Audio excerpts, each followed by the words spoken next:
Star Trek 57, M23, take 2.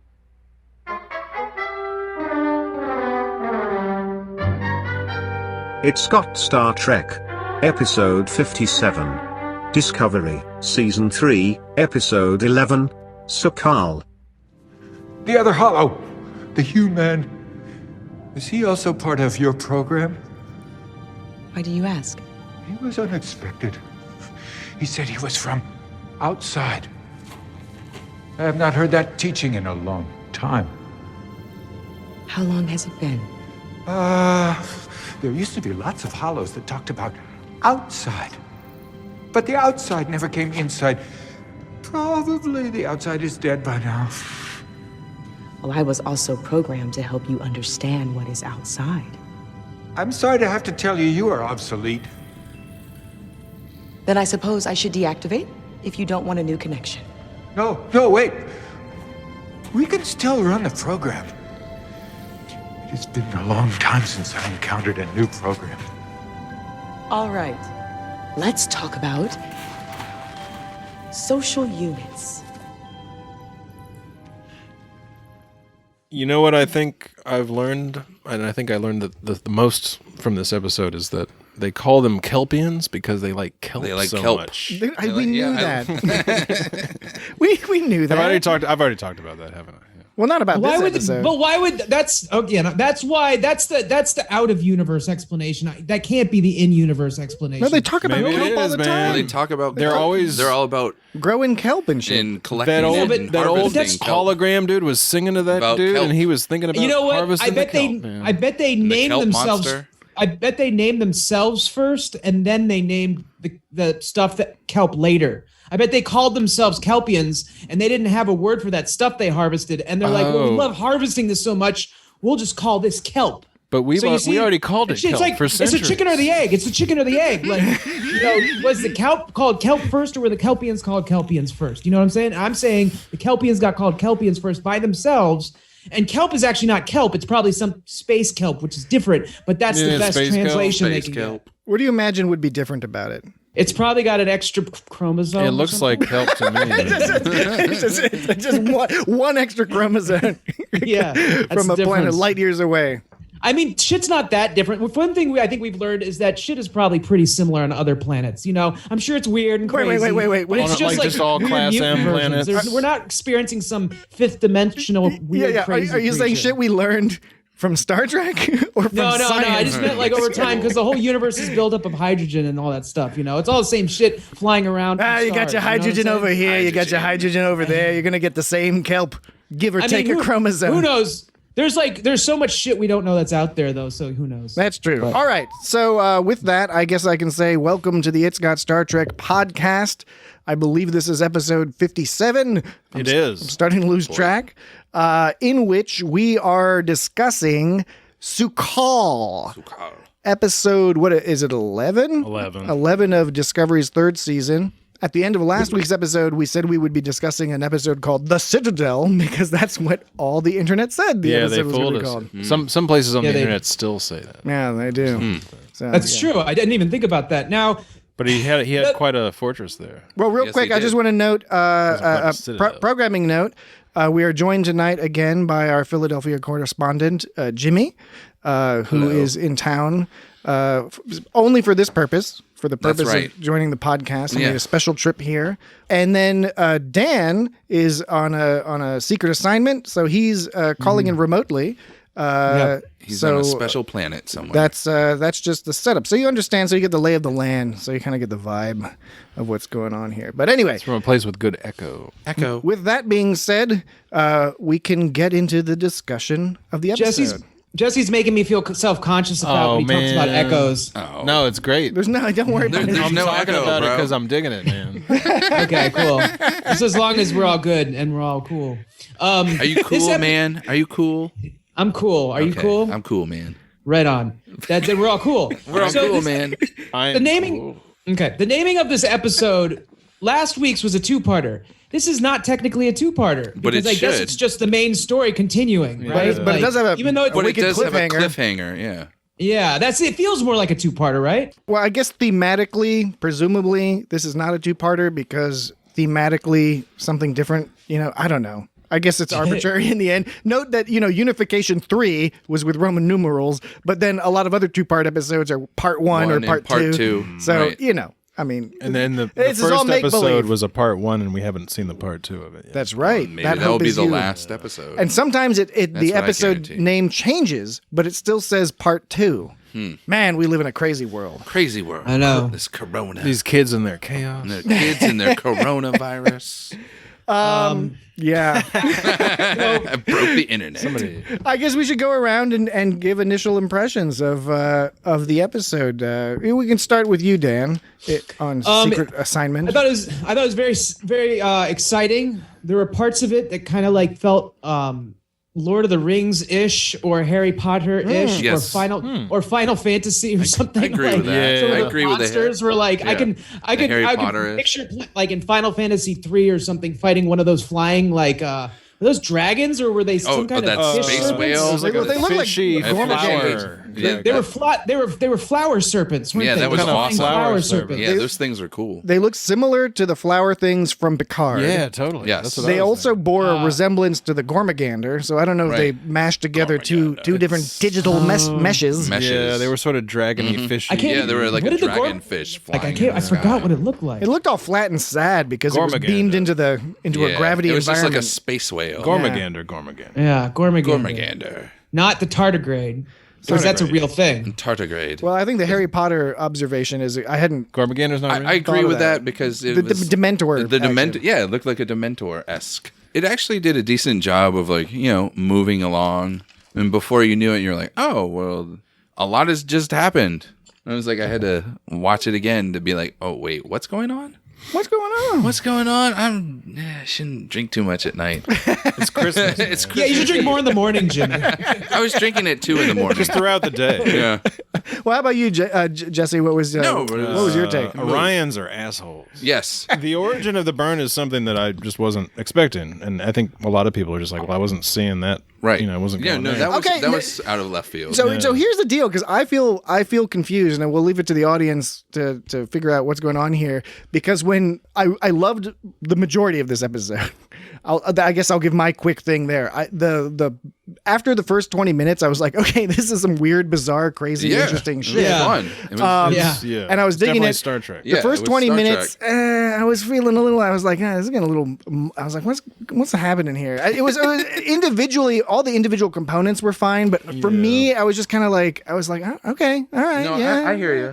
For me, the issue was that when Burnham says, I think we found the origin of the burn, and everyone's all Yeah. excited and stuff, Yeah. and I'm confused, and Jesse and I seem to be on different angles here, because I thought that's why they were going there. Yeah, I know. Right, Well, right. I was That's wondering what- about that's that what I too. thought. Exactly. I know it Yeah. wasn't 100% confirmed. I know they weren't like, we 100% know this, but they were like, yeah, this shit all centers on this, so we're going to go there. And there was later on when after they had been there a little bit, and then like they were like, well, this is just like a whole hologram world for this kid, and I was like, well, wasn't that already obvious from the Yes, get-go? I wrote Right, it both was- of those things down. Yeah, It's like we because, already right. figured that out, Right. As the Yeah, the you're on holograms a were like ship. telling us like, oh, they realized that the world was a Yeah. place to raise and protect the child, and that's Right. like pretty I was obvious like, to the well, audience duh, within yeah.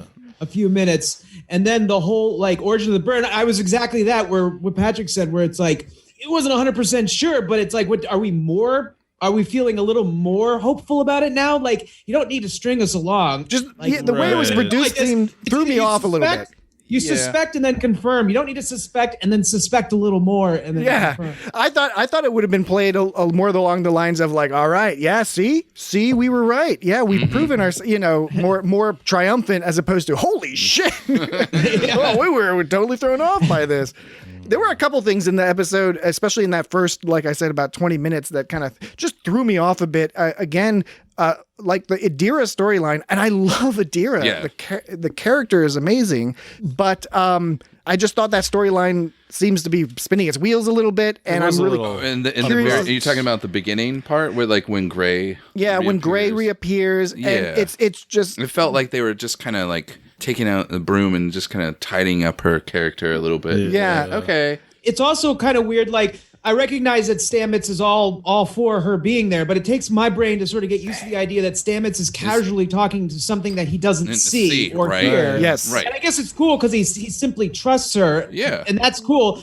But it still feels a little forced to me, and I don't want it to feel that way, but I watch it, I'm like, he's just turning and talking to, like, it's basically scolding, you know. An apparition. Gray, yeah, and something that he doesn't even see. So, and he goes, I haven't seen, and then if you were here, I would you. Give you a piece, piece of my mind.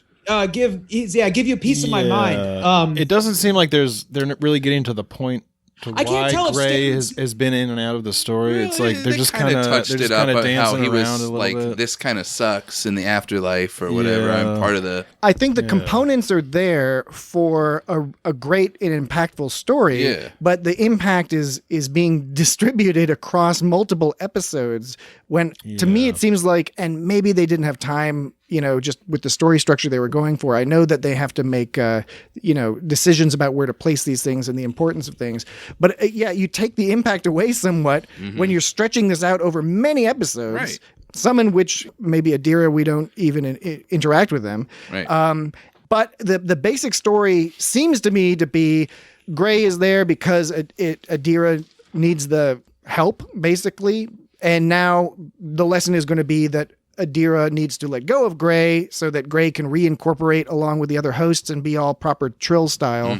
And that will be a learning and growth moment, which is great. And I think that's an awesome, perfectly reasonable character development. But again, I don't know that it was the right thing to do to stretch it out over many, many episodes so that you don't remember half the conversation. Yeah, maybe the I don't know how long they had the development of the two-parter in where basically, you know, it's Giorgio's exit. Right. Maybe that was more of like a decision made later down the line, and they're like, well, we still got this Adira story to tell. We don't have any space to tell anymore, so maybe they're just like spitting out 5 minutes here and there, like that's what it trying felt to like. fit it in best they can. Yeah. I mean, if they gave her kind of a more centric episode for herself and, you know, someone else or whatever. For themselves. She already did get a centric episode. Right, so, like, but, I don't know. know, Maybe they're really crunched on time. They're probably just crunched on time and what all they want to do. And But the good thing for that storyline is we has know potential. Adira will be back in the next season. That's been announced. All right, that's cool. And I believe Gray will be as well. So the storyline will continue. Adira works best for me, and it happens in this episode, when they are the young genius, you know. Kind of like the wild card. Yeah, solving a problem and that's and doing so with the, you know, verve and vigor. I don't know, whatever the appropriate adjectives are for a plucky young person who is very useful. Right. And they're all like, well, I'm just gonna beam down. You know, I already took you know, Reno's. Oh yeah, no, that's confidence and youngness and brashness and like, I have to do this. And then no one else all can like, do it. God damn it, Adira. Yeah, that was all awesome. funny. It's like that pesky kid. Right. When Stamets says, like, when he scolded Gray and he said, "I'd be giving you a piece of my mind," and we're like, was that like a clever joke? Like when he said to Reno in the last episode when he says, "I haven't seen you since the dawn of time," which was like some weird just kind of lame reference to the fact that the episode was about time, and then here he is now talking to this sort of total like apparition, as Patrick put it, that he can't even see, and he's like, "I'm going to give you a piece of my mind." Was that is there some kind of clever writing that's supposed I hadn't to be caught going that. on with This is the Stamets talking to people. This is the advantage of having Dan on this podcast, because he can sense the bad joke. He's done so much research in this area. Like a father figure that it just kind of is like, okay, he's a bad jokeologist. Because I was with Jimmy, but I totally agree with you, Dan. I think it must have been he was going to say something. They picked a cliched line, and they picked one that was appropriate because both that Gray is a figment of Adira's imagination in a sense, you know, not literally different than that. And the episode thematically is about the you know, this other, you know, Sukal, living in the this mind. fantasy world mind, thing. I don't know. Right. So Stamets just gives these weird, like, audience reminding references or something that are supposed to be subtle, I guess, but I don't know. Maybe he's like Deadpool and he knows that it's a TV show. Right? Well, he did go through the mycelial network. Yeah, well, right. All through Maybe that he shit. still So- has weird flashbacks or something. Yeah, I mean, well, he has that power, and then now Culber came back and is not only a doctor of bones, but he's a doctor of brains now Right. as well. Right. Was he a brains. doctor of bones? And he talked about that in this episode, how he's like, I came back. Wait, and was now I'm like, he an osteopath? he talks about how I was like, I'm great at talking to people now, So he's- How he's doubling down. This is Radiation. mycelial network does things to you. Yeah, right.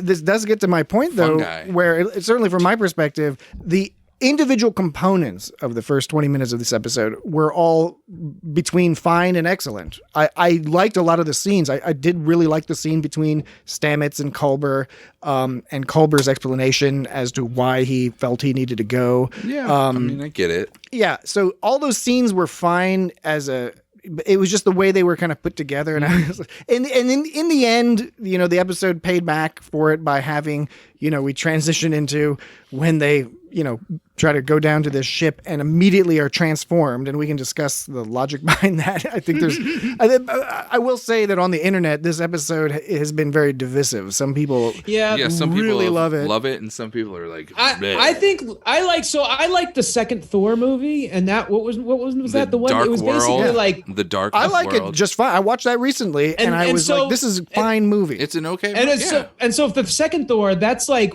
the first half of it is like a fantasy movie with like swords and elves and things like that, essentially. And in their version of it. And a lot of people hated it, and I didn't love it, but I was like, I don't care. That's kind of neat. I think it's neat when they throw weird fantasy stuff at you. It was kind of weirdly placed in this episode and what it sort of themed around, and like that weird silky monster that was running about. Like, what did he even do? I don't even know what he did. He never did anything. It was the kelp monster. It was the kelp monster. It was a kelp Dementor. monster. And it looked like a rotting kelpian. It was a Dementor. But kelpian. it was kind of cool. The imagery was pretty neat. Oh, and the production design was off the charts. Production, when they jumped to the nebula and the planet design and all that. that. It was really awesome. Yeah, but you're right though. You're right. What you say is that the story is kind of like, it's kind of weirdly assembled.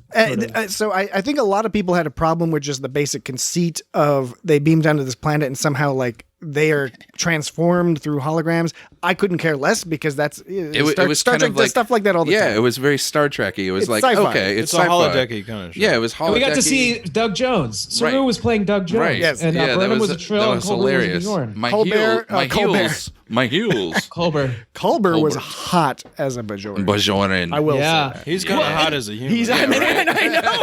I know. Paging Wilson Grove. It's kind of a stretch when they make Saru Doug Jones. It's like there's just interspecies counterparts to everything, I guess. Maybe. I don't No, know. it was like it was they were having Interspecies fun. counterparts. Like, what would I Sounds look like a like good name for a as a Klingon? Tyrannosaurus Rex? Like, what if I went to the hologram and they're like, no, we're going to turn you into Tyrannosaurus Rex? What would I look like? As They probably turn you into a Luigi. Titanosaurus. You turn it's into like a turning some kind of Danosaurus. otherworldly creature into Danimal. a human. Like, what would you if you Please took a kill Venus me. flytrap and turned it into a human? What would it look like? I don't know. It would say, "Please kill me. This isn't natural. This isn't natural. I shouldn't be. I shouldn't be." Would it still like flies? It probably Or would. would it be chowing down on some Big Mac hamburgers? With flies. Note there are other brands of burgers available. The McRib. I do that so we don't run afoul of UK copyright law, even though this is not the BBC. You never know when The the show BBC. might be picked up by the BBC. Yes. So we want to make it clear You never know, man. that there are many alternatives Can you to hear the me, Dan? McDonald's Channel 4, man. Big Can you hear me, Mac Dan? sandwich. So you're talking about like so they don't think we're making commercials. No, they I do don't that think- in England on the BBC. You'll often hear people if somebody on a game show or whatever mentions a brand. pound. The host Brand. is always like, "We have to by law, Right. we have to say that that's not the only brand because otherwise it would be advertising on Right. the BBC." I know that payola is some other thing too, where like pay for Yeah. play basically. That was an old DJ thing when DJs played records. Yeah. They're not allowed to take any kind of money or bribery. To play Now you just records. pay a computer, That's what the 20th and the Computer. computer plays the songs you want according to how much you pay. Which it is. It's not. I mean, I'm joking, but I'm not. Yeah. You pay the computer in computer money in Bitcoin, and the computer's like, "All right, I will play this. I will play this jam for solo. you."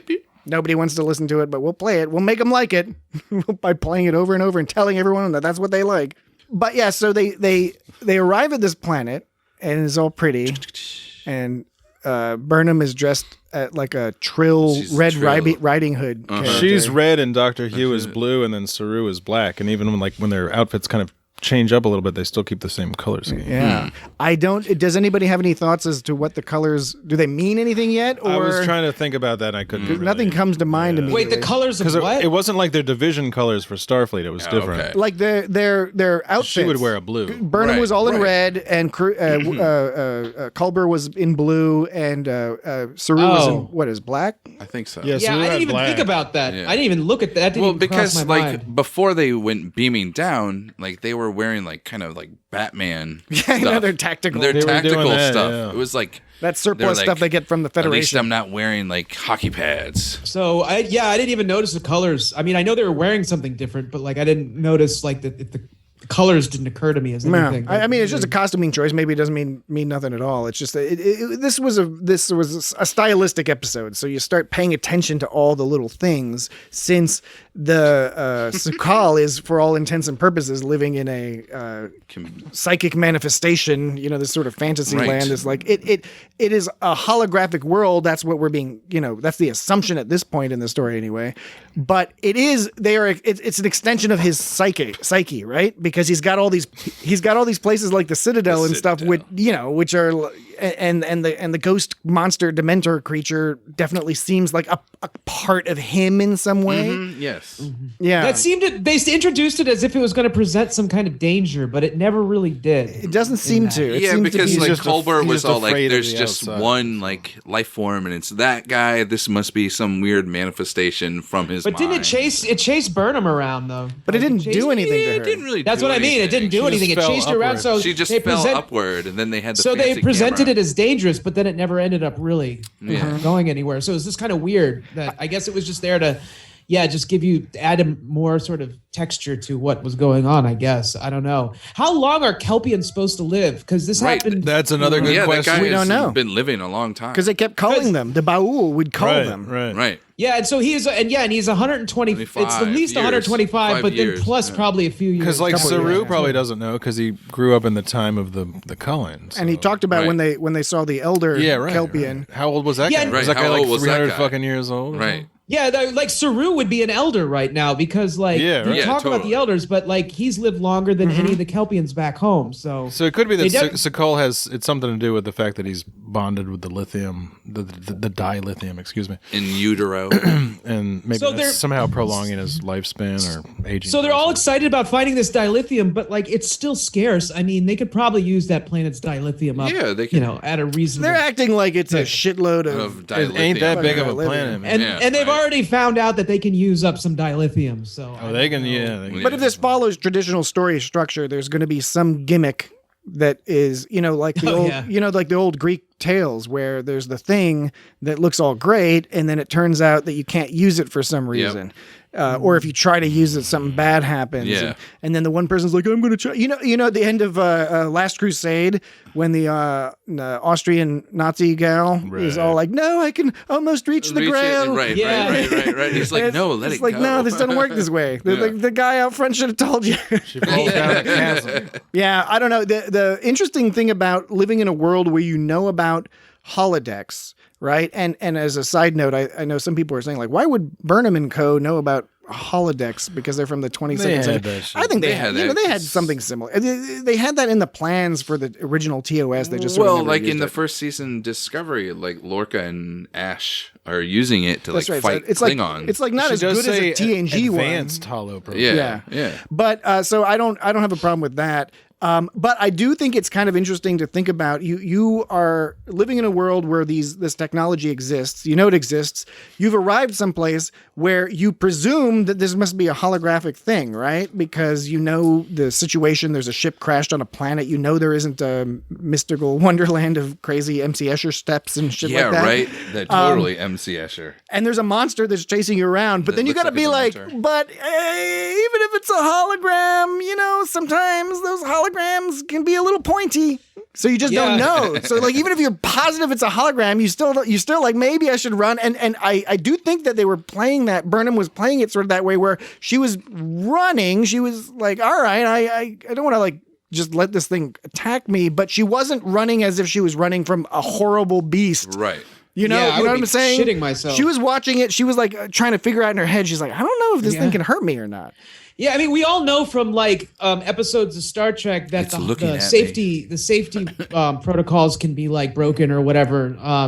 And then you can like when you do a fake skydive, you can actually hit the ground and die. Or if like a Klingon swings a batleth at you in the holodeck, if you have the safety, what's it called? The safety protocols. Safety protocols. Yeah, if you have them just turned off, like suddenly all these holograms can fuck you up. Batleth's gonna cut you. So you still want to be careful with those holograms because they can be pointing. They can be pointing for sure. Like Freddy Krueger. Batleth's pretty fucking pointy. Yeah, hell yeah, it is. I want a batleth. Oh yeah. Oh, you can get those. I think you can get those from there's a local Renaissance festival. Yeah. They don't sell them there, but the people who sell Renaissance stuff, they totally also advertise batleths. Let's get a few of those and have a battle. Actually, at the I've never been to a gun show. I know, joke about gun show, arms, strong arms. I pointed that out. Welcome to the gun show. 2 tickets to the gun show. You got 2 the tickets. actual gun show. I've heard that like you can find for our international listeners, a gun show in America means a gun is show. a place where you just a bunch of people come and throw a bunch of guns on a table, and then And there's a loophole usually, so you just buy that. Look at them and buy it there. You pay money, and then the guy gives it to you. Then you can shoot the guy, and then take the money you gave him back. Yeah. It's a tradition. And you can buy horrible switchblades and gut them there. Sorry, I didn't mean to. There's always the knife guy. There's always the knife guy. Couple of knife guys. Yeah. Knife guys. That's what I'm saying. And what's that Klingon weapon? That's the knife where you press the button and it turns into 3 knives. I always forget what that's called. Cool. It does have a name. Yeah, but you can buy all those. You can buy like Morning Stars and all sorts of crazy weaponry. Like apparently at the gun show. Yeah. You can't get health insurance. No. But like a Renaissance festival, I hear the swords are really expensive. Oh yeah, no, because they make them for real. But yeah, the knives and stuff are cool. But yeah, it's a holographic world, so we're told. I'm not 100% convinced of that yet, because we've seen Su'Kal display some sort of I don't want to say telekinetic power or whatever, but when he had that little fit, right, that almost caused the second burn. Yeah, that disrupted things. Yeah, so that's a clue. And then they're saying, well, something happened to him, back in the day. And Culber was all like, in utero, and it's crazy. If I had to predict, I think this is a very predictable way to go, which is not bad necessarily. No, I think in the next episode we'll find out that he caused the burn when his mom died or something. Right, and he got angry. And he got upset, so upset. And thematically, I like that. I think that's okay, and it certainly depends on exactly how they play it out. But so they're giving us those clues there. But that's why I'm thinking, there could be more going on here than just hollow projections. Maybe not. I guess we'll find out. Yeah. I thought it was awesome when Books goes, my ship is smaller and can morph. Yeah, dude. Yeah, that was like one of the best. Smaller and can morph. And it was awesome. Like he had a Star Fox book ship morpher. Yes, he did. Yes, he did. I knew it was like introducing like a scene. I was like, okay, we're gonna see some morphing action. Yeah, and that was tight. Yeah, that was a cool scene. And like when that last little bit of whatever that rock hit his ship and it was like, bounce. Yeah, they had to add that. That was in there. cool. I liked it when the radiation was getting to him, and you could hear Burnham talking to him, and she's like, "Are you all right, boy? How are you doing?" It was radiation. Yeah, goes up your mind. Radiation. Star Trek has a history of radiation poisoning. So Book just had to fly around there and use his sensors to pick up some info or something. Is that why he was going there? He was trying to get through the nebula. Yeah, he was trying to get through the nebula so they could jump in, and then he came back. Yeah, he got the coordinates. He got the coordinates for the planet. Oh. And then they could do their thing. That was the idea. Oh, that was the idea for the first book going in. Yeah. He went in there first for that reason. Yeah. Okay, I didn't ostensibly, pick up on kind of be like, all right, what's the deal? And he's like, well, my ship can morph. Yeah, although I found a pretty hilarious comment on Reddit where somebody made the point. I think it was on Reddit. Somebody made the point. They said Book is has his own ship within the main Trek ship. Neelix has his own ship inside the main Trek ship. Book has a sweetheart that's like also on the ship. Just like, Book and Neelix share that, just like Neelix and Kess. Book wants to be helpful and use his local knowledge. And so everyone's like, Book equals Neelix. Book is useful. Yeah, Book is useful. Book is not annoying. He's from that area. He's not some kind of terrorist. I bet he knows how to make fucking coffee. Right. I bet he does too. And some good chicory pizza. What was that? Pizza. What was that stew or whatever that Neelix was always talking about making? Bajoran Hasperat. The Bajoran. No, I think somebody he else. Well, they've been talking about a lot of Bajoran stew. Yeah. This season. Yeah. So it's always funny when the ship goes back into the Discovery because it kind of looks like it's going in its butt. Yeah, it's. I can't help it. I don't That's try to pretty think much about the that, but I vibe. always think like No, it's fun when he would put it on autopilot and it just kind of goes. Yeah. So Book goes in. And that was a really cool scene. I agree with Jimmy. Now it was very actiony and whatever, but I'm cool with that. Whatever, but Star Trek can be actiony. Well, of course, and they would have done this in the '60s if they could. Yeah, if they, if they could have, they would have totally.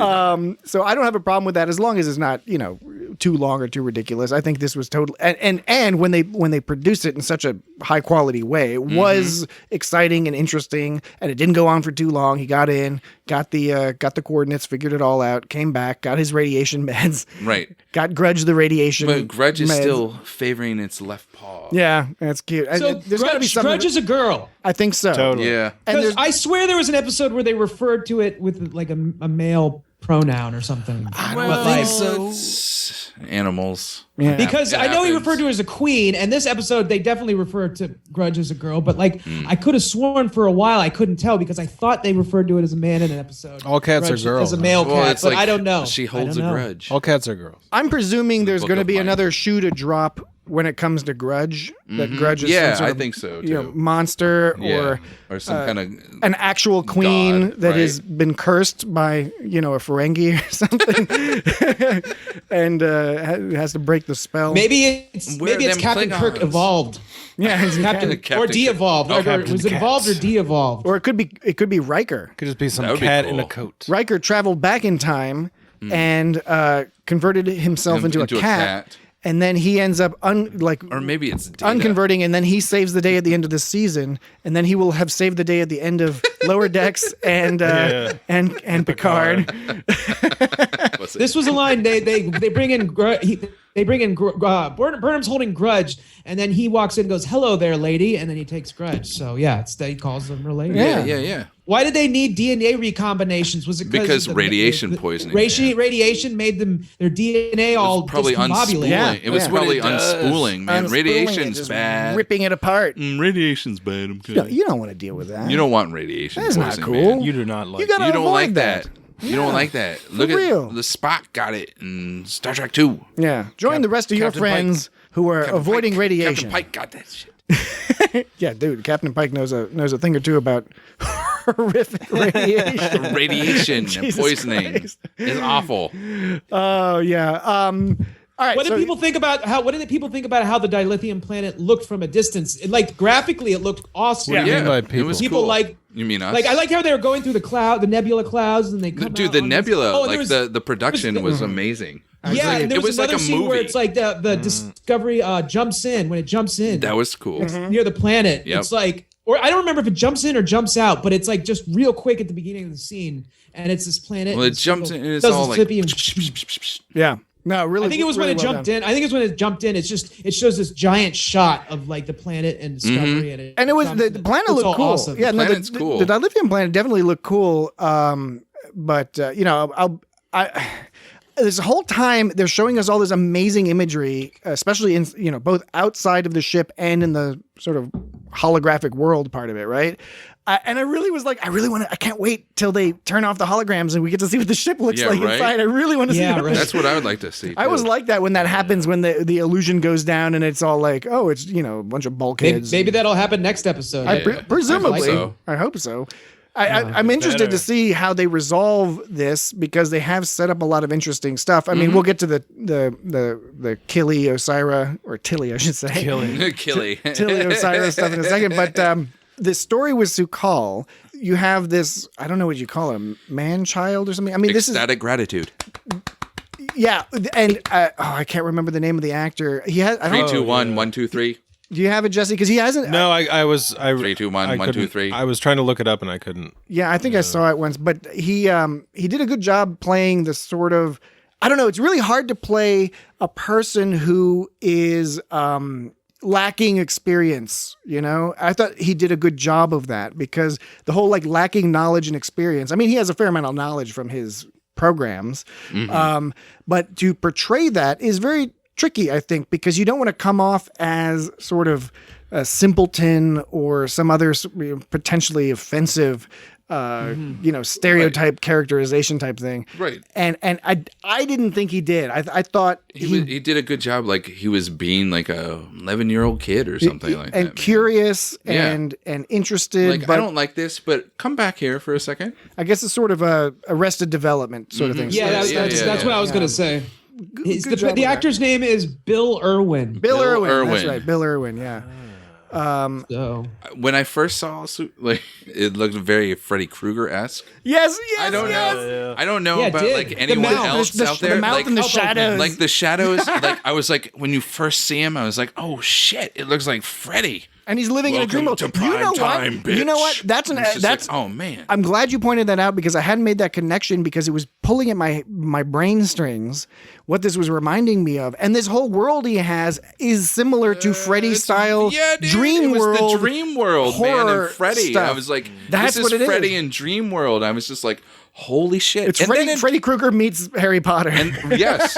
And then eventually he kind of looks more Kelpian. And then when he goes back into the Citadel and he's all doing his little shrine thing, I was like, oh shit, that looks Freddy. And then the Dementor-esque dream demons come in. And I was like, fuck. So wait, how did they decide how he was able to decide they mentioned how he was able to survive the radiation for that long. They supposed that it was all because he was in utero. In utero. I mean, I don't know. It was a bit of a hand waving explanation. It's all Culber. Like, he was all saying like, oh, he's born in utero. Somehow he's become one with. He's got some kind of power. He's got some over connection. The dilithium. Yeah, over the dilithium. But his parents and everyone genetics. And those people, they all died of the radiation. Yeah. Right? So I think this is an example of where you do miss a character like Data. Right? Because if you have a character like Data could simply say, cock his head and posit that, perhaps because he was in utero in such close proximity to the dilithium planet, it affected his genes in such a way as to provide him with and he would be saying precisely what Burnham and the others are discussing here, but you would buy it more. And I think that's not a function of bad writing or anything. It's just that they don't have that kind of equivalent character. Spock would work as well, but Data was really the best. You just sort of, which was funny because he was often wrong. Often wrong, Sung.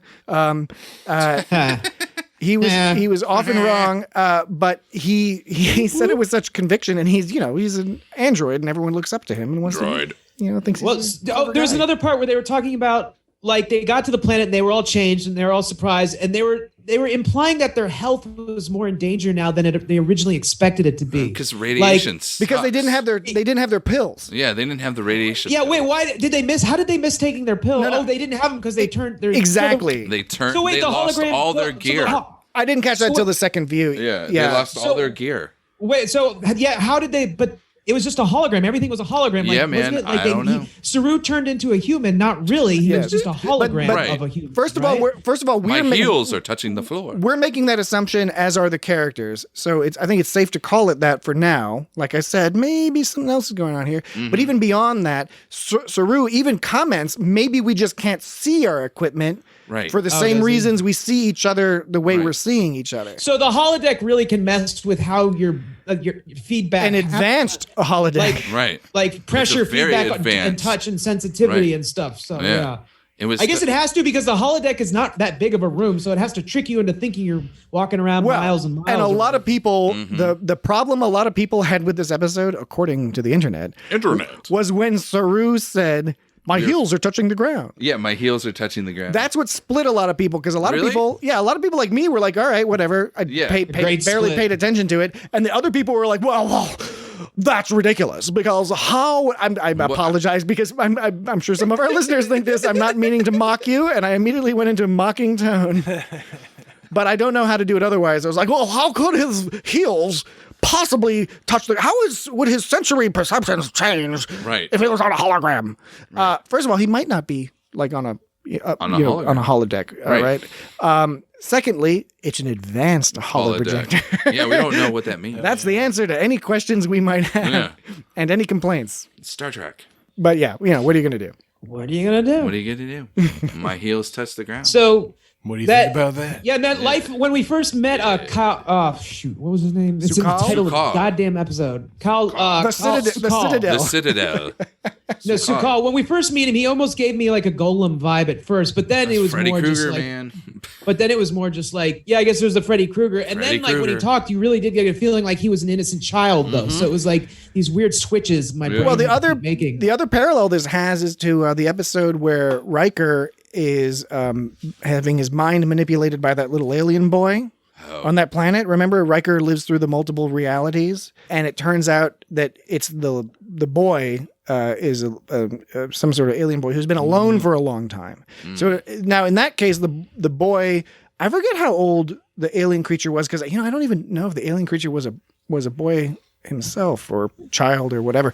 But anyway, this shared a lot with that, in that Riker is experiencing things, but it's a mental projection of the boy in that case, of the alien creature. So yeah, this is again not something new to Star Trek, this concept, and certainly not new to sci-fi and similar storytelling traditions. And I don't know how I felt about him being the cause of the burn. I felt fine about it, I guess. There's not really much we know. It was just kind of like it almost happened, and then a few seconds later I realized it was like, oh, it wasn't like a big weird build up to it. It was just kind of like it happened, and then a few seconds I was like, wait a second. Oh, I guess, okay, this is what caused the burn, I guess. Okay, and I think that's another thing that's splitting people a little bit. Now, we haven't seen the conclusion to the story, so we don't know if we actually know everything. So it is a potentially sort of intriguing conclusion, I guess, about like the dilithium and how he interacted with it. But he did kind of have a semi sort of, they had a near disaster, like somehow Book could detect that because at one point Book says he almost started to burn. How did Book know that he almost started to burn? Because I guess he was in his ship going through. The dilithium was destabilized. The dilithium was destabilized, but and like all the ships that were cloaked went. So do you think he like got the same data as he got from the other burn? Is that like his ship detected the same activity? Because he could see something was happening, but how did he know specifically that it was going to be a burn? I don't even know if they have that. I mean, burn. The burn. Book might not have that data. I don't know. Yeah. I don't know how common it is. But that's what I'm saying. He said it as if like he almost caused another burn. It's like, I know he almost caused some shit, but how do you know it was fucking burn? I guess he just that dilithium. The dilithium was about to just the dilithium. Yeah, you got your dilithium. You got your dilithium here. It's just the dilithium. Yeah, it's going crazy, that dilithium. What are you going to do?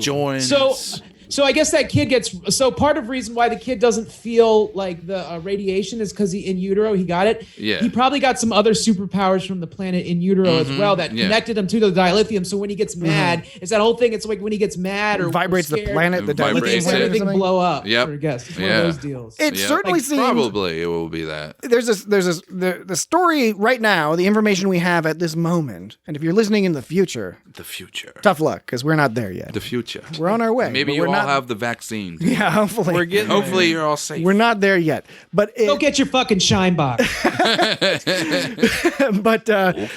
with the information we have right now, it seems that the conclusion to the cause of the burn is related to Sukal. We're guessing that it's when Sukal suffered a great emotional trauma, because that we saw him suffer some emotional trauma here and have a little mini version. He had a little freak out. So what would be more traumatic? We're guessing the death of his mother. Probably his mom died. When he's a young child, right, 3 because or 4 you see that years picture. Old. His dad was probably attacking his mom or something like that. You think it's a domestic abuse thing? You think it's domestic violence? And so he freaked out and was like, no! It's kind of like that scene in Sling Blade when the kid gets sick of Dwight Yoakam and starts throwing a bunch of shit at him. It's like that scene. Or alternatively, it's because he saw his mother and all his other loved ones melt from radiation, melt to death, and their skin slough off in front of him. But you don't attack mom. Which arguably that would be traumatic. Yes. to a young child. Yep. But again, people see the direction this is going, or it seems to be going, and it's very interesting when you set up a premise, especially when there's a bit of a mystery around it. Inevitably, people adhere to their preferred theories, right? Is it a sci-fi thing? Is it a Q thing? Is it the Federation did something? Is it shady, weapons research or what? All these theories have been going around. Really? That's a funny one. Now that we're nearing the end, people are going to be disappointed if it doesn't turn out to be what they thought. Right. But that's a good thing, though. I agree. I 100% agree. I'd rather be surprised. No. And I think the other key message here is if they do go this direction, the fundamental theme is going to be about how a single person, an innocent person, could cause catastrophic damage because of trauma, right? And so I could see them. It makes sense to me that they would pursue that theme. And again, we've mentioned it before, but that's kind of the Miyazaki style. The enemy turns out it's not an actual enemy. It was a miscommunication or a clash of cultures or something. Right. And they're going to have to somehow have a discussion about like whether or not they tell the guy, like if he did cause the burn, like they'll probably be like, well, we shouldn't tell him because we don't want him to feel bad. Right. And then they probably have to end up keeping secret information from Starfleet, and so Saru will feel bad about having to like withhold information from Starfleet for the sake of saving this kid's sanity. Because I mean, if he realized he killed millions of people, like that would fuck anybody. But you also bring up he's also a child, so who knows? Man. You bring up an interesting point in that the part of the fun of being in the Star Trek fandom is enjoying the discussions people have, and we like it when they are nice, vigorous and fun discussions, and not resorting to I'm gonna kill you, horrible ridiculousness. But that's the thing about this is if people are not interested, if people have a certain theory that they were really into, then they can get bitter about it not going. That's one potential issue. Sure. So don't get bitter about it. Enjoy the fact. Yeah, no, enjoy the ride. Yeah, just like Jimmy said, if it's a surprise, that's great. Yeah. But the other thing is then people, the discussions they have is really interesting to see because like what you were talking about, Dan, Su'Kal, it turns out it is him. If that's the case, a bunch of people online were like, oh, well, they have to kill him. No, there's no way in reality. And people actually said this. In reality, there's no way they would let him survive if he's that dangerous. But that's not very Star Trek to just be like, I'm going to go phase him. It's more important to like get the sort of the message that across that they're trying to make than like simulate reality. Right. They're going to try to eventually tell him, oh, you've been living in this hologram area for a while. But the funny part is even the people there's even a schism amongst the quote unquote practical people, because you have the first people saying like, well, they would never let him survive. It would be a tactical liability and billions of lives are at stake. Yeah. Okay. But then the other realistic people come in and say like, well, you can't kill him because what if that caused an even worse burn? Right. So they're still being practical. I mean, they're having this practical argument over a sci-fi metaphorical show. Yeah, like I said, Star Trek. It's more the point of like, yes, they want things to be believable to a degree, but it's more important to get like for the storytelling that they're having to get the point across of like whatever message they're sending, right? Rather than just be like, well, in actuality, so maybe in actuality they would kill the guy, right? Well, but who cares? Like that's not sort of. Maybe it is the message they're going to get across. Who knows? But that's sort of like they put that over top of because we've seen time and time again, how many times they've forgiven murderers and all these kinds of things. Yeah. It's, well, like, relatability is more important than believability in sci-fi and fantasy, right? Yeah. You're creating these worlds partly because they're fun to describe, they're fun to examine, and they're supposed to give you, lessons of, but that's precisely they afford you the opportunity to play around with themes that either are more difficult to do in real life, or just people wouldn't respond to them as well. I mean, that's just as true as well. You could take some of the exact same stories and you make it quote unquote realistic, and the people you actually want to influence will ignore them and not watch them. Sometimes you have to trick people into watching a nice moral tale, Right. I like when they were talking to that holograph dude who was like hologram dude who was teaching those people or lecturing those people. The history guy, the Vulcan fella, the Vulcan dude. He was he Vulcan? I hadn't even noticed. He turned the hologram turned around, and then he goes. He goes, query, are you the anticipated input? Yes. Anticipated input? He goes, if no, then initiate defense protocol. The funny thing is my wife said the same thing to me last week. Okay. Anyways, when he says if no, then initiate defense protocols. Who's going to say no at that point? Right. Well, Culber was like, no, we're here to rescue the boy. Yeah, and they all clapped. I like how the creepy clap was great. But it's just Exotic like gratitude. 3, 2, 1, 1, 2, 3. It's just a ridiculous question to ask. It's basically saying, are you here to pick up the kid? That's when you wait for the answer. You don't then say, if you're not, I'm going to kill you. Because, of course, the person's going to say, I'm supposed to pick up the kid. Yeah. You know? Yeah, I guess we're here for the kid. It's just like they should have waited. The jittery hologram. That was fun. The hologram, in general, the it was really cool because they thread the needle between cute and charming and somewhat disturbing and mildly horrific with the weird clapping and the phasing out. I like all the holograms. The hologram was fun and creepy. And what'd you think of Burnham pretending to be a hologram? I thought that was amusing. I thought I thought that she did pretty good at that. Yeah, that was fun. When she had to reset her parameters. She was all sad when she had to reset her parameters. Like, I don't know.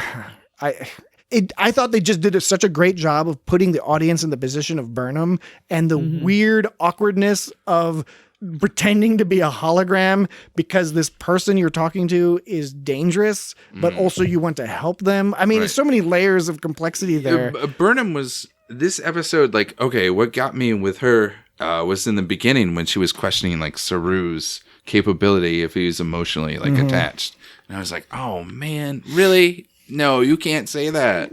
Yeah, well, but she did, and I get it. It's a good point though, because he gets pretty distracted by anything Kelpian. Right, and it may be that they haven't laid the groundwork quite as well as they could have, but this season they've been trying to demonstrate repeatedly, sometimes a little bit too overtly, that Burnham, quote unquote, Burnham has changed. Yes. Her experience, her year in the future by herself has changed her. Her experiences doing some stuff, even in the future on Discovery. Right. Well, like George said, you're destined to be something more like great. And even before that, the Admiral was asking if Burnham could, he commented before that, in fact, it was related to the Georgiou stuff. He commented that, you almost hesitated when Commander Ariam was like, you should have blown her head off, and you hesitated, and that could have killed a lot of people. And Burnham was like, and that's why I'm not going to do it again. Right. And I think that's what they're trying to stress. They're trying to set this up that Burnham is in a position, she's grown in this position. Oh, yeah, whereas Saru, and it's very interesting to broach this topic because I think it's necessary. You want to root for Saru. Yes. But he is displaying... He's still very green. He's very green when it comes to command. Yes. And I'm very curious where they intend to go with this by the end of the season. Me too. So near the end of the episode, when Saru and Burnham were basically... It was funny because they were leaving the planet and someone had to stay behind. Usually in that situation... He wanted Burnham to stay. There's always a fight like... I'll do it. No, I'll do it. Right. No, I'll do it. No, I'll stay behind. But this one, they were like, no, you stay. Yeah. You stay. Saru was like, I want you to stay. And she was like, no, you have to stay. And so I thought there was good stay. reasons for it. But it was interesting that she wanted him to stay because she wanted him to stay because she knew that if he left, he would be too distracted and too biased. Yep. She originally was worried about Saru coming down because she thought he would be biased, right? Yeah, And that's what Admiral yes. Vance thought. They were like, we don't want you connected with this because you're too close to it. But now that he's a part of it, they're like, we can't take you back out of this again. We need you to we need you to stay there now. So at first they wanted him to stay away, right. But now they want them, at least speaking for Burnham, and probably Admiral Vance, who knows? Yeah. But like now it's like that she changed her tune and said, no, now I need you to be a part of this. Now that you joined it, well, you're in for the long haul now, basically, is what she's saying. So what's the over-under on the end of the season? Saru stays with Su'Kal on the dilithium planet. Do you think there's any chance they do that? I was thinking that could be a possibility, yeah. Oh, yeah? Yeah. That's actually interesting. I didn't think about that, but it's possible because Georgiou was sort of talking about Burnham being the captain, right? Yeah. Georgiou was like, you're a captain. Yeah. I thought you said Jar Jar. Jar Jar. Jar Jar Binks. Lisa don't like this. I feel offensive even saying that. I know. I feel so bad for Ahmad. He's an awesome guy. He almost killed himself. Yeah, that's a bummer. The stuff that people That's said about awful. him, Yeah, that sucks. So So yeah, it was the last episode right before Giorgio went through the time tunnel. I remember that. Yeah, and she was basically saying, Burnham, you got captain all over you. Yes, and she's right. And so that might actually happen. Hey, Burnham had captain all over her when Giorgio got killed by the Klingon. Oh, snap! That's Too soon? Or in the Mirror Universe when she was having but sex she with, might with Lorca. Oh yeah. So, well, she also had sex with Stamets in the Mirror Universe. That was Giorgio. Oh, sure. Yeah, who else did they have sex with? Everyone. So to finish- They swing, everyone. baby. to finish what I was saying. Don't ring if you don't swing. So because Giorgio sort of pushed her in that direction, this would be a good way for Burnham to become captain next season. Yeah, that's what I think. Follow will through happen. what Giorgio was saying, because Or just the end of this season. Yeah, at the end of this season, I even think so. like Michael will be captain by the end of this season. That's what just kind of the feel you get from this episode. Yeah, I get that feel as well, and I don't know if it's. I mean, I could if it's a totally be juke wrong. that they're trying to trick us because Right, they've done I that could before. be wrong. But on the other hand, the pattern of Discovery has been to have a captain for about a season. Right. Every And then captain switch it up. changes for a season, or even like within the season. They've done a good job if they're setting up Saru as having an issue, which it seems clear that they're making it more overt, right? Yeah. They've done a good job by having him make decisions that are not necessarily something the audience disagrees with, but taken objectively. And especially if you're one of those particular more realistic fans out there, you could really argue against a lot of the choices that he's made along the way. You could argue against him making Burnham first officer in the first place, given her history and their relationship. You could argue making Tilly first officer. Right. Granted, she's an acting first officer, and they theoretically intend to find somebody else. But you could still argue that maybe that was not the right decision. We'll find out, how she fares, and we should discuss that in a moment.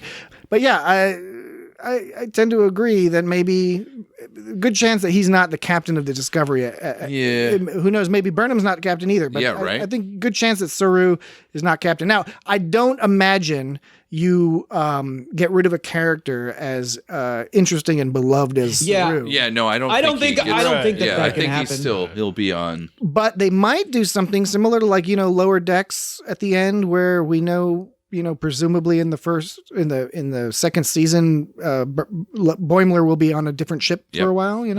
Riker.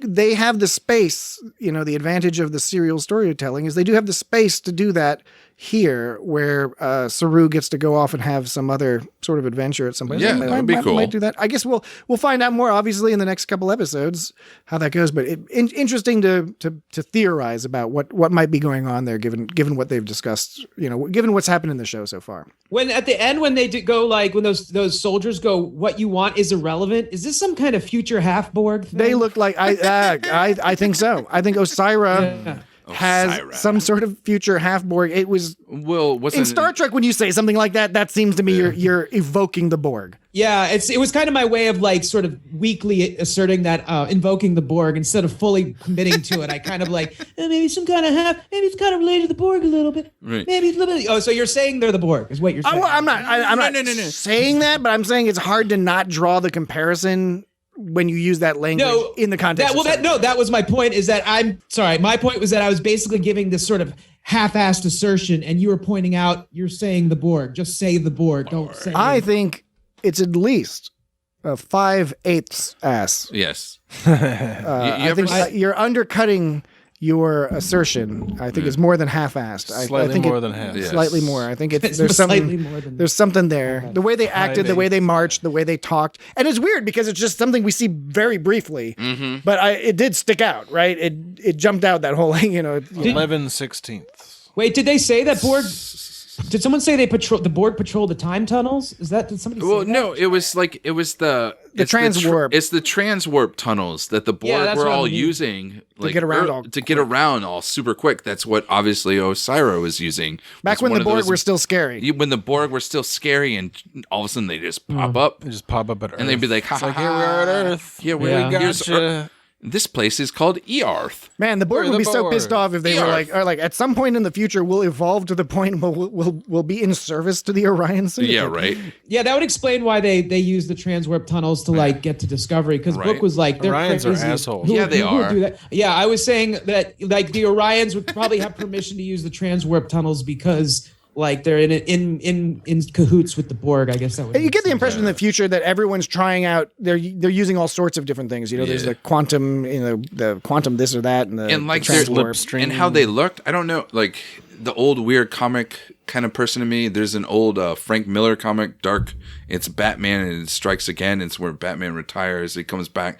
There's these group called the Mutants, and they had all these dresses where they look like the characters that would take over. Like it's on. They did a kind of animated film on it. Stormtrooper type action. Yeah, but it had the weird kind of things on the top where it's all spaced, and I was just like, man, it's very Frank Miller kind of dark. The Dark Knight Strikes Again, and I was just like, ooh. Well, that's just the weird comic book nerd in me that was like, okay. This is the other thing that was a little bit divisive on the internet, was that people were a little upset that the ship was taken over so easily. But doesn't that always happen on like some episode? It happens a lot. A lot? Yeah. With the Ferengi took over the Enterprise and TNG. Yeah. Doesn't that it happens It's like like here three and there. Ferengis or something. Yeah, and plus weren't like shields down or something. And I mean, Tilly was, she was doing all right. I don't have any criticisms for Tilly and the position she was in. No. I think it's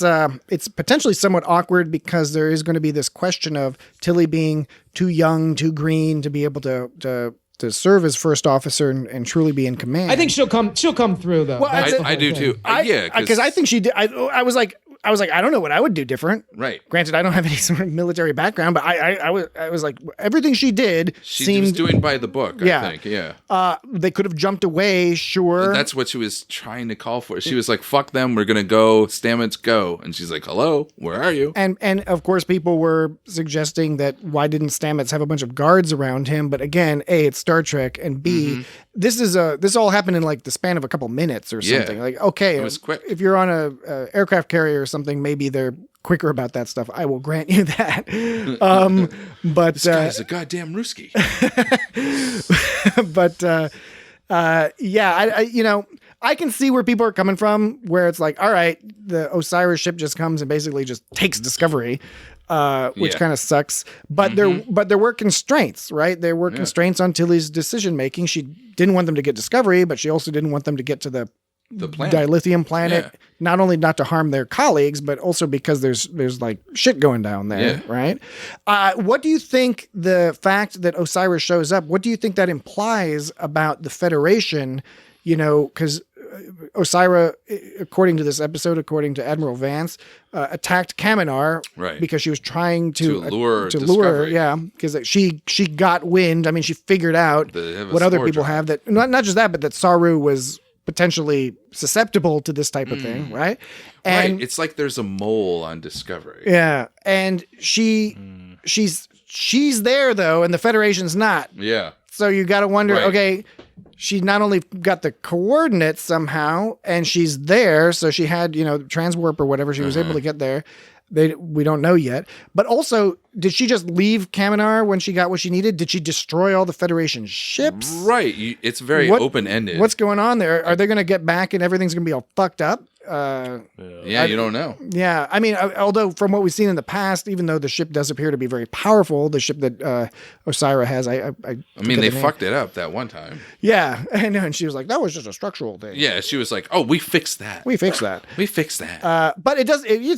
I'm curious. What does that mean that happened? Did she just get what she needed and leave? Did she lure the Federation out there? And then, maybe that's her whole thing. She was like, you all go out to that part of that planet and I'm going to steal this and go to you guys. We'll see. I mean, I like the character of Osiris fine. She's a little bit arch. Not a lot of nuance there, which is nothing unusual. Very deadpanned. It's more fun when what are you going to do? But it is more fun when you have more like a Gul Dukat type or something. It'd be kind of interesting if this if this relationship with Saru is built up, and maybe that's what they're doing now. They're building it up. Maybe we'll continue to deal with her.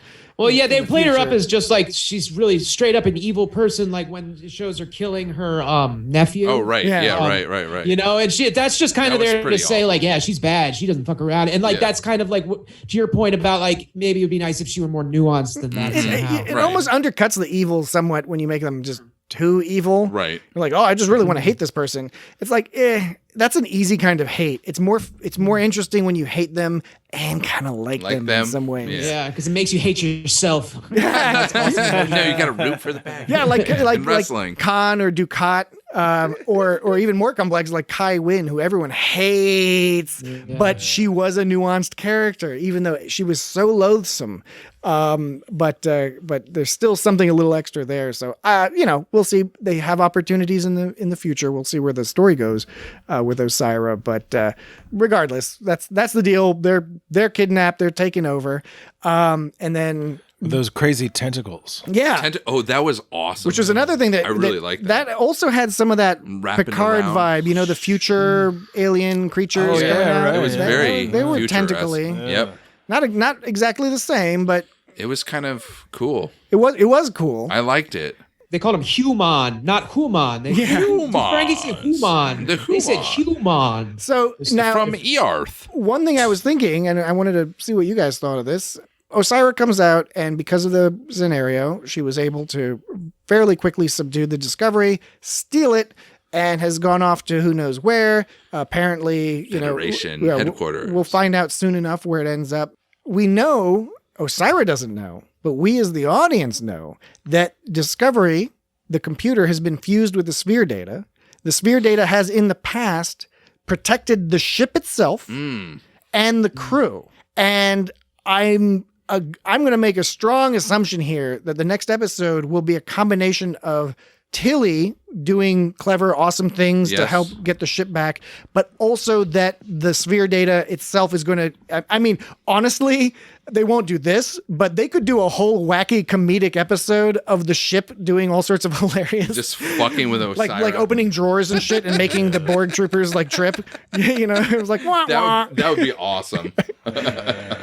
They won't do that, but I presume they won't. I think it'd be awesome if like the 12th episode of this season was just a comedic, like a slapstick, like a comedy. Screwball slapstick comedy of the ship just beating up the troopers and then like ejecting them out.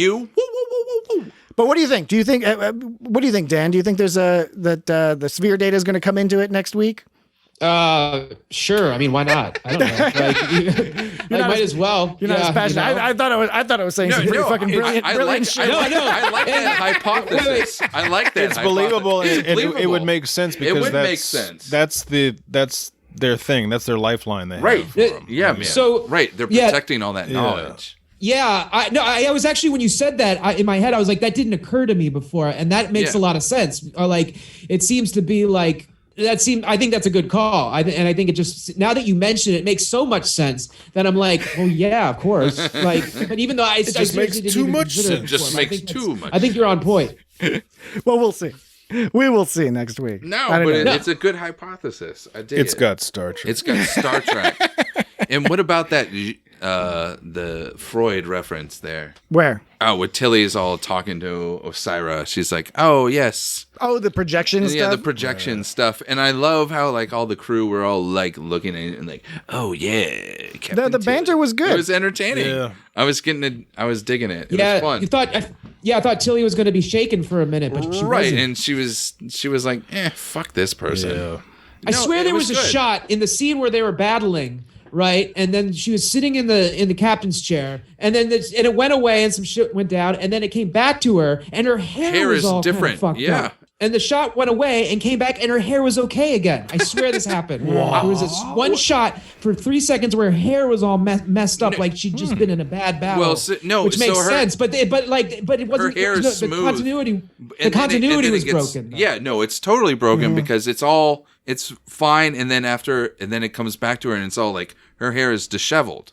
Did you notice that too? Yeah. No, it does. Word. No, she has it when they're doing their banter, and then all of a sudden, boom, it's disheveled, and it's like, What?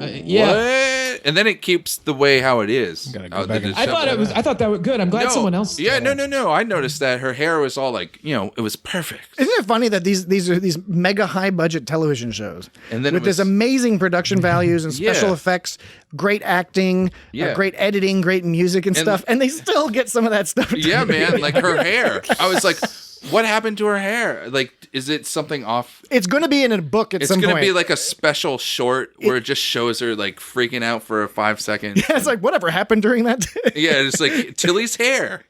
Speaking of the Star Trek, the short treks, we haven't heard much news about them doing more, but we presume they are. So because we kind of had a little bit with Saru has his little flashback. That's a great one. Yeah. And it was when the Elder was all singing and had his little flashbacks. Back at cameo, and it was like, oh, okay. Oh, and cool. the elder guy, by the way, the elderly Kelpian, he was played by Robert Verlaque, who I believe also played Saru's dad in that short trek. Oh, okay. And he also was a Vulcan prefect or whatever, at the Federation school. There was that one short trek that was associated with the Picard. Like the Martian stuff. The Children of Mars. And he's like a Vulcan school. Yeah. I don't know, headmaster. I don't know what you call it, the equivalent in a Federation school. I don't know how they have it set up. I don't know if they follow the British style or the German style or the U.S. style. Go to Hogwarts. Hey, how do you pronounce this word? Sentient. Sentient? Sentient? That's what I say, sentient. But they say sentient, and I've heard people say sentient. People say it both ways. 6 of one, half a dozen of That's another. probably how they say it in Canada. Yeah. But No, it's in probably Canada, like, they say process. what's the other one they say? Deflectors or Deflector, sensors. Sensors. But I hear a lot of people say sentient, and that sounds like a lot of effort to say. Data and data. Let's go play some hockey, eh? And what, they were talking about some burr? I thought a burr was a pointy thing. And I thought so too. How it had a dent, but it looked like a button. It looked like I was shy about bringing that up because I thought I might. In the captain's chair. Yeah, but because I agree with you, Dan, because she said it was like a manufacturing error, and you think it's like where it broke off or something, and it's like, no, but that's it's just like a little screw that you.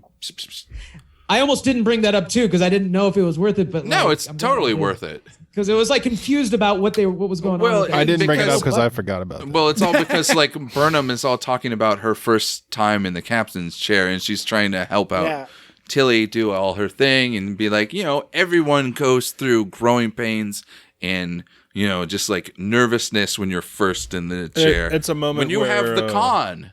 Which is an old expression. Burnham is giving the tips to Tilly, not Saru. Right, the tips. Right. She's giving because eventually Tilly will be a captain sometime. Wait, so Tilly was saying you finger the burr to stay in the moment is what she was basically saying. Yeah. She's finger the burr to stay in the moment. Well, yeah, Giorgio would do it. It was something like to ground her, probably. Yeah, it says dead now because she fingered that burr. Finger it. Yeah, I don't know. I'm glad you brought that. I'm glad you brought that up, Dan. All over that. Yes, because I was shy about that. rub it down to a nub. That nub. All right, so I guess we've covered. Rub a nub. We've covered the bulk of the episode. Rub a nub. Go ahead. Well, there's so much. Sorry, there's chaos. No, you go ahead, Dan. Nub. No. You go ahead. Are we gonna do smoops and boobies? Odds and ends. Odds and ends. So, Admiral Vance, he didn't want a Saru to board the ship to go on this away mission. Suddenly, people are concerned about the captain going away on away missions. Like that's never been. Yeah, right. That's some BS. That was a TNG thing. Odds and ends. And that was more realistic. In when Riker. I mean, you remember in Encounter at Farpoint, one of the reasons why Picard said he hired Riker was because Riker punched out his captain instead of letting him do something on an away mission or whatever. Basically, the idea being that it is not appropriate for the captain. And by the way, my understanding is that in real life that is true. No, absolutely, totally. No, you're right. It's not appropriate for the captain to go on away mission. But in TOS, or even the first officer, either. In TOS, yeah, I agree. Kirk was always on the away mission, right? TNG, they did keep Picard on the ship way more often, and so, to a degree, true in Cisco and Janeway and all I think they were a little looser about it on lower decks. Of course, Captain Freeman is almost always on the ship. She's always on the ship. Although occasionally, like Picard gets called on some secret ninja spy mission. Right. So that's one time they just did that jet ski vacation thing. Oh yeah, it was her birthday. Yeah, it was the senior staff relationship building vacation. That was tight. But yeah, I agree with you, Dan. I thought it was kind of funny that now we're seeing that in the TOS era. So I guess you frame that as saying, well, Kirk did whatever the fuck he wanted. Pike did whatever the fuck he wanted, I guess. Hell yeah. I guess Hell yeah. But normally you would, dissuade the captain from doing that type of stuff, I guess. Yeah, I guess Saru could, he was still able to, even without like being like, fuck you guys, he was still able to get to the away mission. So maybe if he does it enough, he's not Captain Kirk. He's no Captain Kirk, right? No. And they of course the setup to this story seems to be saying that was a poor decision he made. That maybe he should have stayed on the ship, but he will help in the end. No doubt what's going to happen is he needed to be there and he will help solve the problem. This other Kelpian. So he will be justified, but that in, traditional command, whatever structure, maybe it would have been less appropriate. I just realized before I was talking some shit about that monster because it didn't do anything, but I guess they did say that that story monster thing, whatever, it was supposed to make Sakal face his fear. So I guess it was never presented as being dangerous to people. It's just sort of a tool for Sakal to have to face it. And he's scared of this thing. So I guess it does serve a function, but it just doesn't mess with people. I was thinking they were going to... But he's got to face it eventually. And I was also wondering if, because they portray it as being a lesson. It's almost the kind of thing maybe it would be useful for a child, but not an adult.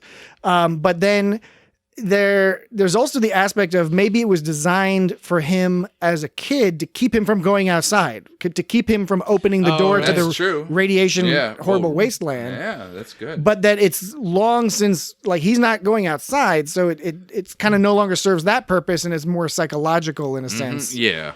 It's very psychological. Yeah. So when he's talking to Burnham as a holo, she freaks him out, and when he runs away, did you notice he swishes his arms like Saru? There's no reason he wouldn't, but it's kind of interesting. It's the Kelpian walk, man. It's awesome. It's because I love it. Because they eat all that kelp and they're farting so much. So they're just like, they're fanning. Constantly waving and fart away. They're crop farming. Odds and ends. Their lullaby. Sorry, on the subject of Kelpians, their lullabies. That lullaby was weird. I couldn't. It was a weird tune, man.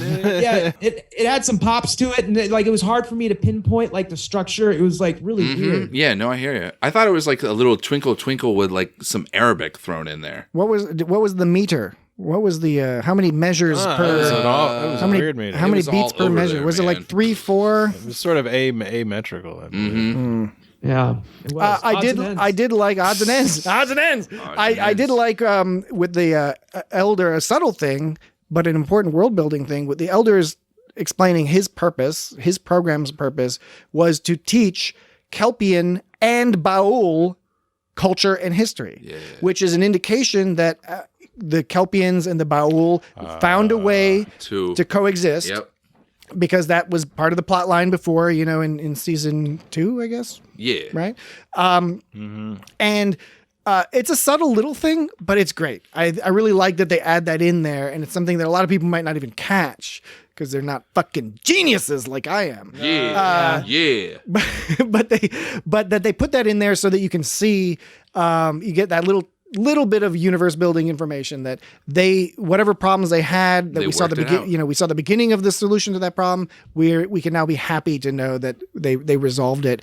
And now there's even more opportunities to go tell some stories in there to see how that culture has changed. And maybe that's something that we will be seeing at some point. So the Kelpians aren't just killing those other guys. Yeah, I know. Because that was the concern, right? It was like the Baul are taking advantage of the Kelpians. Now the Kelpians to keep them from killing them. And then the Kelpians were like all murdering them in the past, which I like that twist of that story. So good. Now they worked it out, and that's something that's a hopeful message, particularly good for 2020, right? Right. Well, it's like the Romulans and the Vulcans. Yeah. Working out.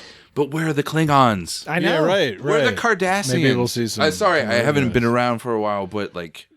We saw like glimpses of 1 or 2 Cardassians. They're in the Federation, apparently.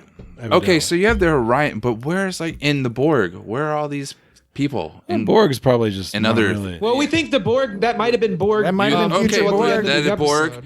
Yeah. Or Borg Light. Or Borg Light. Or Borg-esque. Right. Yeah. Or like some knockoff of the Borg, like a Romulan knockoff. But I guess the Klingons, man, where the fuck are they?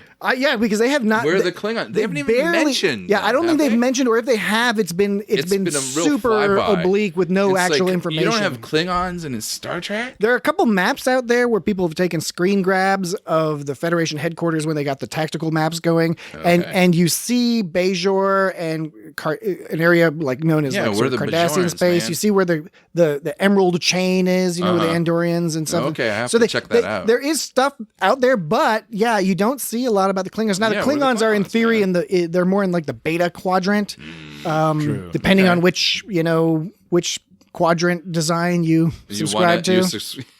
This is where the Star Trek religion has a number of schisms in it. Okay. one of them is which galactic map to follow. Interesting. So I guess on the ship they just get used to Adira just talking to nobody. I wonder how much of the crew is aware of like her situation. 'Cause, Right. Like That probably added to my mild frustration with those scenes because it was you add on top of the fact that it seems squeezed in there and it doesn't seem to be doing much in terms of advancing the story, and then on top of it, it's this extra business of like, isn't it? You just think in the back of your head, like, are they cool with her talking to them talking to nobody? Sorry, not her, it's they. It's them. Are they cool with them talking to nobody? Yeah. Did Stamets explain to people what's going on? Like, I just don't. Right. I just don't know what I'm supposed to feel, because I think if you saw something similar on TNG or something, they would have a scene explaining why people are cool with it, or they would set it up so that it was awkward and people were looking at them, or you know what I'm saying, right? Yeah, no, I totally know what you're saying. Like, yeah, you don't know if you're supposed to feel like people think she's weird.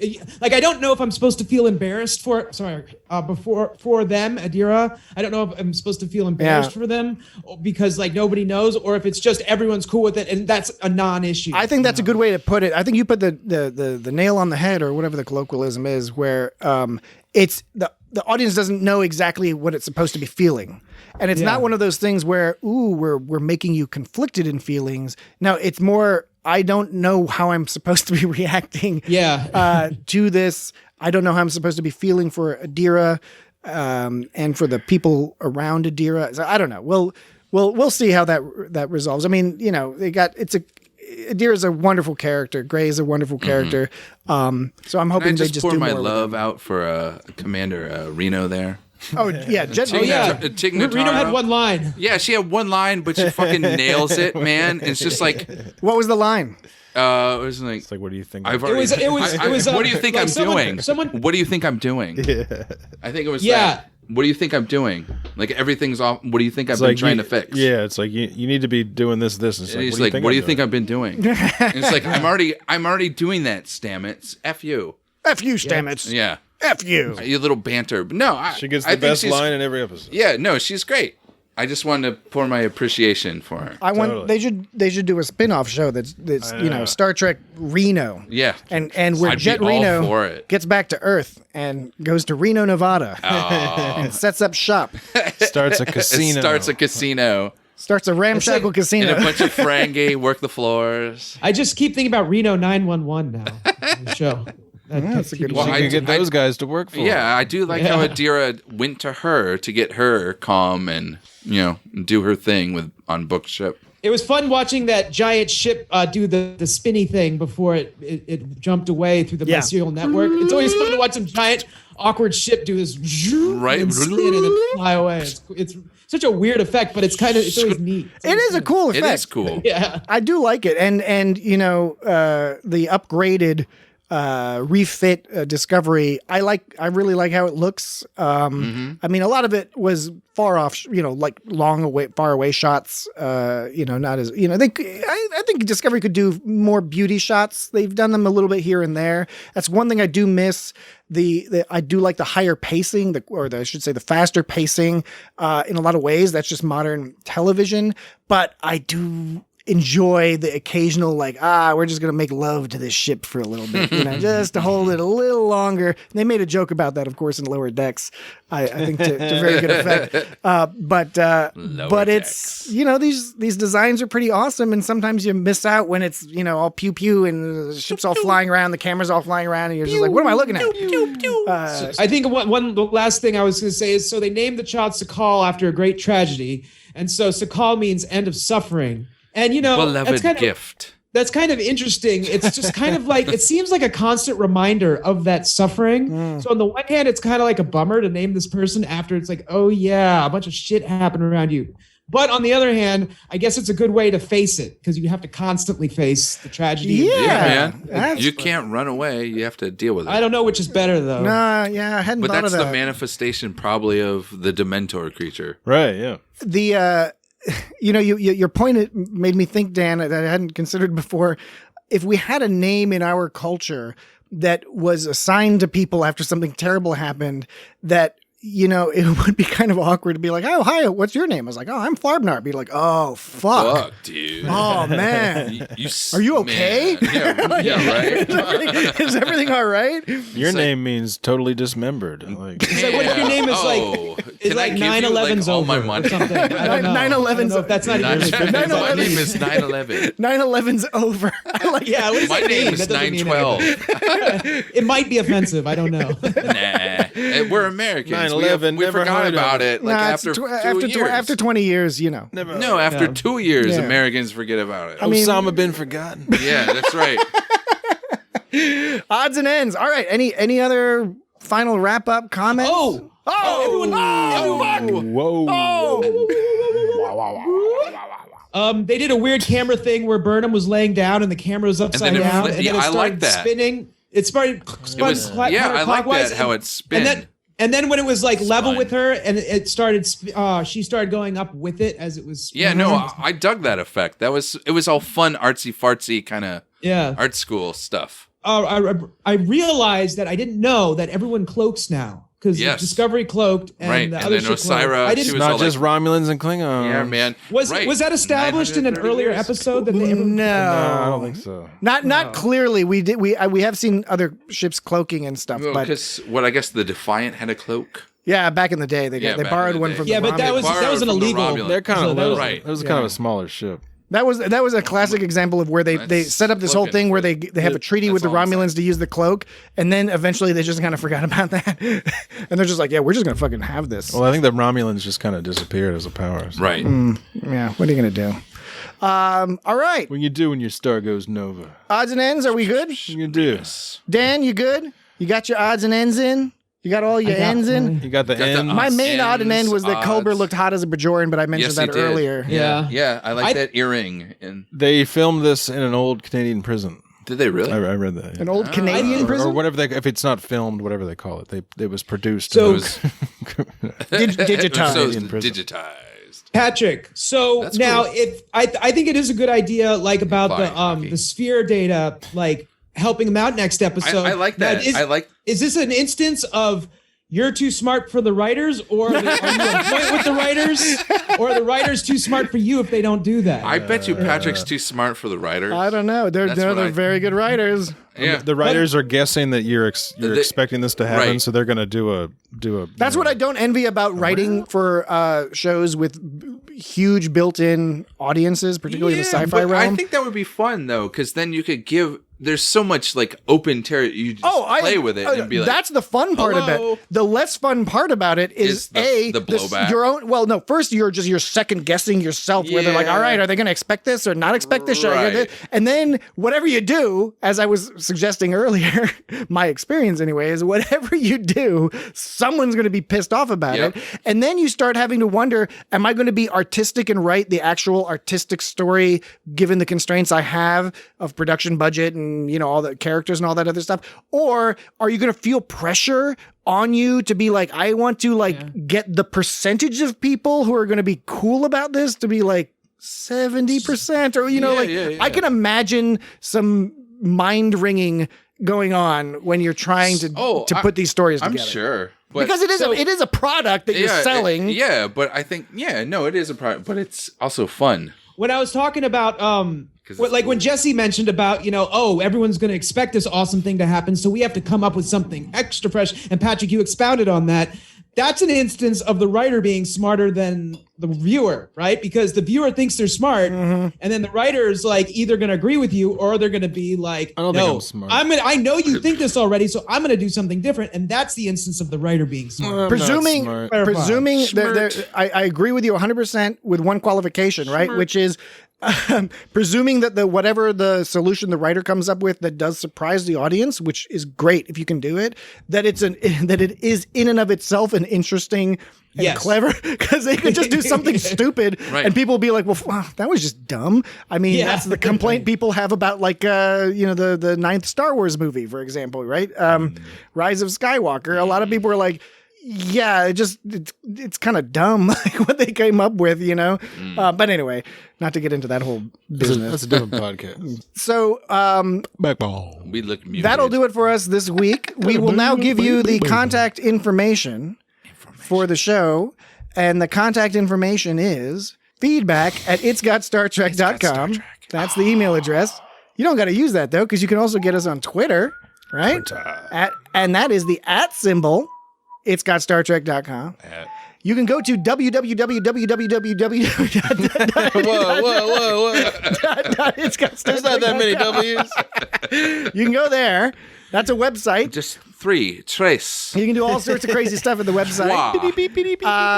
You can find us on YouTube. You can find us on Facebook. Just search for Scott Star Trek. You'll find us. Instagram. It ain't that hard to find. Oh yeah, Instagram. Oh, look up awesome shit. YouTube, just type awesome shit Reddit. into your Google. A couple things to mention real quick. First of all, we put out a bonus episode this week, which is the year 1 highlight clip extravaganza, where we put together a little collection of highlights from the past year of the podcast for you.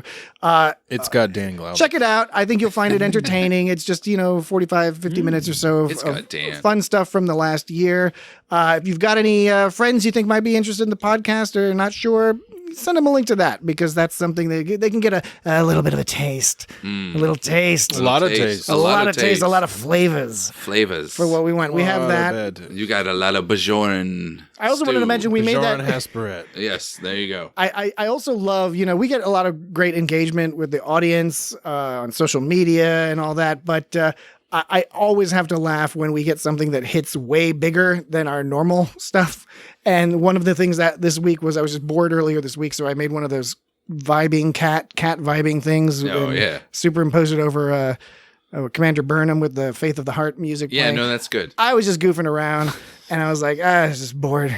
But it's fun. So I threw it up online, and of course, it's like immediately takes off. It's like getting the most hits on YouTube and stuff like that. That's awesome. And people on Facebook are like, this is hilarious. Like, even on Reddit, people are like, oh my God, this is just so funny. And I'm just like, oh my God. It's like we put so much effort into this other stuff. It's something that took like 5 minutes to do. But sometimes that's takes how hours life goes, man. Hey, that's the creative how it goes. process. What are you going to do? Goes. Anyway, you can go enjoy all that stuff. So we will be discussing the 12th episode of Discovery next week. I have no idea what it's called. Ultimate. Do we know what it's called? Has anyone seen a title for it? I don't even trust that shit anymore. Oh, I did see a title, but I forgot what it. So maybe I don't trust it maybe either. this one's called The Citadel. All I know Who is it's the penultimate. It is penultimate. The penultimate 13 episode. episodes. Oh, of the it series. says on IMDb, because IMDb changed this episode's name to Sukal, and now IMDb says The Good of the People. I don't know if it said that last week. The good of the people. Well, we will. I don't think it said that yesterday. We'll tentatively say that's the title, because who the fuck knows? You can't trust anything out there anymore. We will find out. In the meantime, I hope everyone has a wonderful remainder of the week. When you hear us next, it will be 2021. Oh, hell yeah. A brand new year. Now, granted, people in the future are listening to this, and they're saying like, oh, it's 2028. And the world is a terrible wasteland, or it's a futuristic wonderland. We don't know yet. These guys have no idea what's in store. Please don't do the same thing that we're doing. Yes. Or keep doing it if it turns out that's the way to go. I guess. We don't know. We don't know. Nobody knows. We're not going to second guess our future buddies. Because downloads still count as downloads, if you know what I mean. Yeah. All right. So here's to a better 2021, and we'll see you. Thank you. Next week.